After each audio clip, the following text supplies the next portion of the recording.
first app is called Air Console, and long story short, it turns your Mac or PC into a fully fledged gaming console that you can then control with your smartphones. And I suppose the best bit here is that because it's all powered by the web, you don't need a super powerful laptop or computer, just a fairly decent internet connection. As soon as you've paired your smartphone through it, you can start scrolling through the pretty vast selection of games on offer. Now that's all well and good, the games on here are rather fun on the surface of it, but they're not really ones you can really sink your teeth into. The real replay value here comes in the form of multiplayer, because as well as being able to connect to your smartphone, you could invite 3 of your friends over, tell each one to bring their own smartphone, and all of a sudden, almost instantly, you've got a 4-player couch co-op experience. Pretty cool. Number 2 is Split Screen Creator, an app that truly extends the functionality of Android multitasking. What it allows you to do is to create application pairs, 2 apps that will automatically, when you tap them, open together at the same time in split screen mode. Now, as you can probably tell, there is a little bit of delay between pressing the button and both applications being loaded up, but either way, it's far faster than the alternative of having to first load up one of the apps, open split screen, and then select the other one every time you want to use them together. And it makes a lot of sense when you have 2 applications that you just tend to use hand in hand anyway. The next one is a custom notification shade, for anyone who A, doesn't like the way their current notification bar looks, but also B, for anyone who thinks it lacks some functionality. The app requires no root, and without doing any tinkering whatsoever, it'll look and feel like you're running Android 8.0 Oreo. You've got all the same access to your shortcuts, to your notifications, but at the same time a pretty intense level of customizability. You can adjust everything from the colour of the notifications, the way the quick settings are displayed, or even the colour of the bar controlling your screen brightness. Up next, we've got possibly the most seamless and minimalistic note-taking application we've ever used. This is called Notin. It actually opens on top of whatever you're doing, so it doesn't even suspend any applications in the background.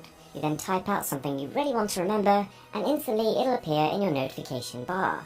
When you're done with it, you simply swipe it away like with any other notification, and completely forget about it.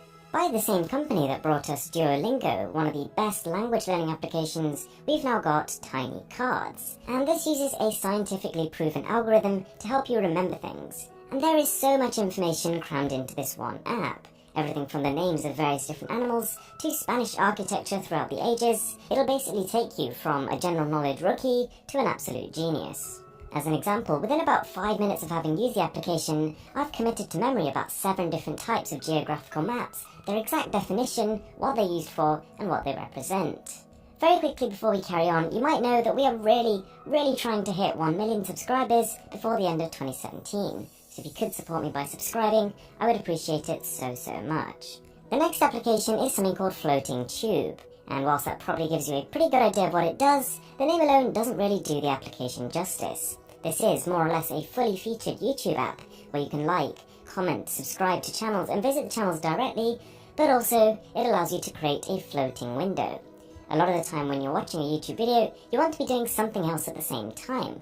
So you can manipulate the window, you can move it around your screen and still interact in full screen mode with other applications. Now, what I like about this floating screen in particular is that even within the mini window, you can skip to different parts and adjust the quality. Now, you might remember that with Android Marshmallow, Google introduced something called the doze feature on Android, which essentially meant that a couple of hours after turning your screen off, some of the applications would start to close down or be blocked from communicating in order to save battery. Well, this application called Nap Time accelerates the process. It makes it so that within a couple of minutes of turning the screen off, the same process has been achieved. Now, it works seamlessly if you have root, and if you don't, there is a workaround, but it does involve a PC and a little bit of fiddling. So, an application that doesn't take itself too seriously, we've got What's Fake.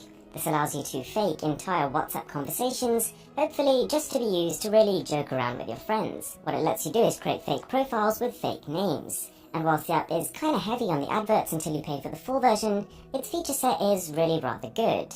It lets you type out the entire conversation from both sides, and it also allows you to adjust the time that the contact was last seen online, and if they're typing currently or not. Again, nothing game-changing, but it can make some fun and kinda realistic pranks on your friends. Now, we've got Battery Meter, and I really like this application.